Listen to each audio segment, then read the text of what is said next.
Hey, everybody, welcome back to the Benefits Cooldown. That's Ed Legande. I'm still Eric Silverman.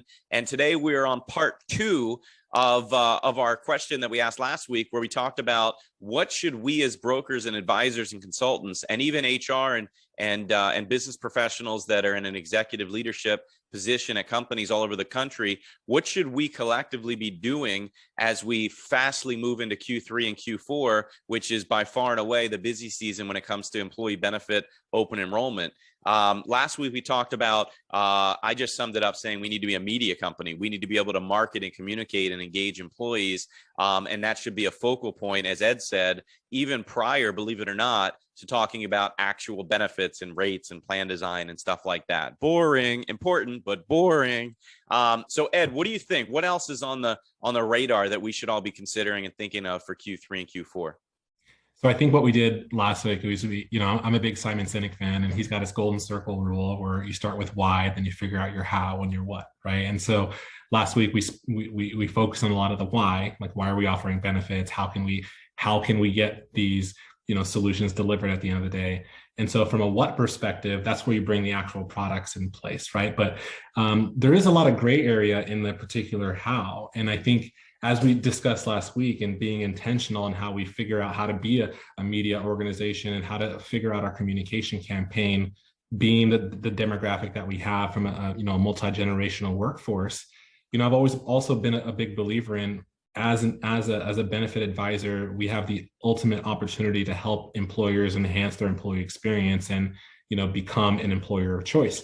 So what does that mean to them? Helping them understand, how do I enhance my employee experience? And then we are the solution providers too. So if we are talking about virtual care, what does virtual care mean? Is it telemedicine, or are we talking about virtual primary care, or even direct primary care from that aspect? Mental health. Let's talk about family planning, right? Employee benefits has expanded so significantly at the end of the day, but we have the solutions as benefit advisors to help plug all of these in play to make it a much more of a cohesive benefit experience for employees.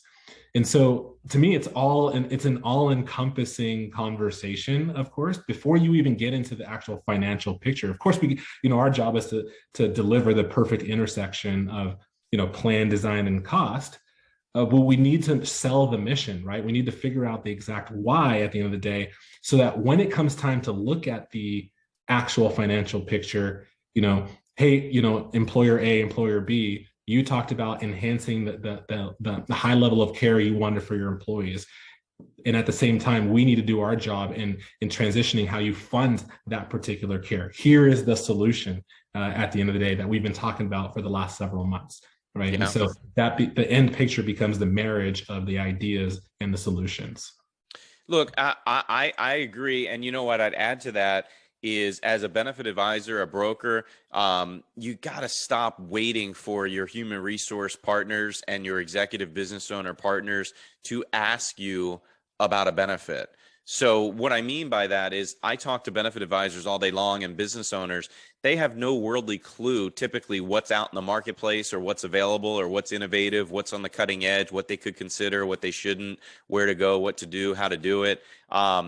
Be proactive, right? Ed, you were a soccer star forever, football, excuse me. I love baseball. I certainly wasn't a baseball star, but any sports team, any analogy we give is always going to be proactive, not reactive. And how many times, as an advisor or broker, how many times, those listening, have you unfortunately lost an account because you were reactive, where a client called you eventually and said, yeah, I was talking to a different broker and they brought up this idea and that idea. And at that point, it's too late for you to say something to the employer as, oh, well, we can do that too.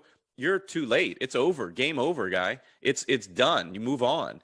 I'm a big fan of being proactive. Nobody's ever been fired for being proactive. Proactive doesn't mean you install, doesn't mean you do it. It means you're saying, hey, I want to share with you a bunch of ideas that we know work well that you should consider. If you aren't interested, if you don't have the bandwidth or the budget, Mr. Miss Employer, no problem. But by being proactive, you're giving them ideas, you're providing value as a true consultant and advisor. And you know what? You're shoring up the back door, because another broker advisor knocks on their door and tries to go over this stuff, they're going to say, my broker explained that months ago. We already have it, or we're not interested. But that way, nobody's ever caught off guard. So I would just recommend, as we wrap this up, that advisors, brokers specifically, got to be proactive. Do not wait for an HR person or a business owner to ask you about a certain type of benefit. Too often it comes down to, well, they never asked me about it. I don't think they're interested because they've never mentioned it. That is a very old-fashioned, status quo, archaic way of thinking. So be proactive. Maybe that's the name of this video. We'll name it afterwards. Who knows? You would know already if you're watching. Thanks, Ed. I appreciate you as always. Everybody listening, as always, stay tuned next week for another Benefits Cooldown.